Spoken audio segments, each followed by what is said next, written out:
saha mo Elisabeth foti heɓtade o yonti o dañi ɓiɗɗo gorko. Hoddiɓe makko e bandiraɓe makko nani jomiraɗo jippini e makko yurmede ndindi e makko weltare. Ñande ñalawma jeetoɓeji o ɓe ngari ɓorninde cukalel ngel. Ɓe jiɗno innirde ngel ko baba maggel hono Sakari. Yimiraɗo o sali wi ngel foti wiyeede ko Yaaya. Ɓe mbimo ala e bandiraɓe ma fof beten noon.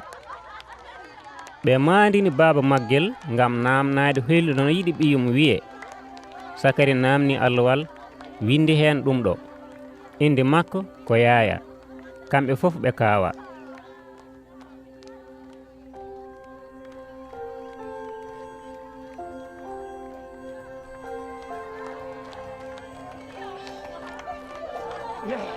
Nden tan hono ko Sakari muɓɓiti ɗemgal mum tongiti o woni e haalde ina yetta Allah.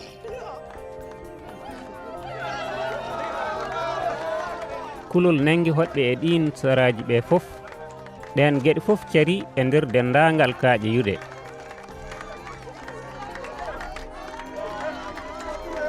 Nanɓe ɗum ɓe fof ndeni ɗum e ɓerɗe mumen. Ngoni e namnade koye mumen holi ko ngeel cukalel jogori wonde sabu bawɗe jomiraɗo ina gondi e maggel.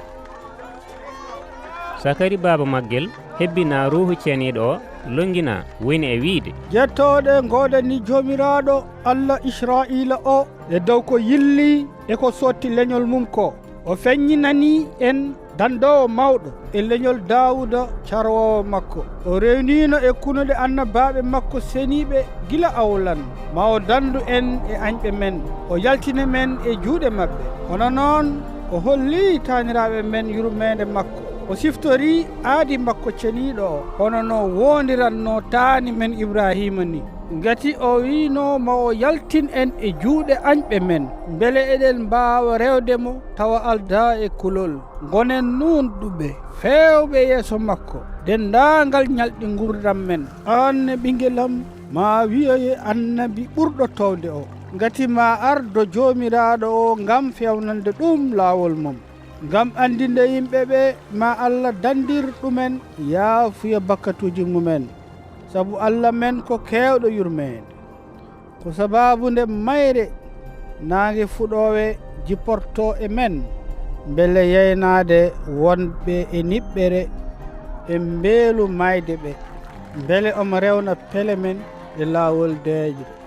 cukalel ngel woni e mawnude hakkille maggel woni e ɓeydade fertude. Ngel hotno ko e nder jeerede ha ñande ngel feññinana Israila.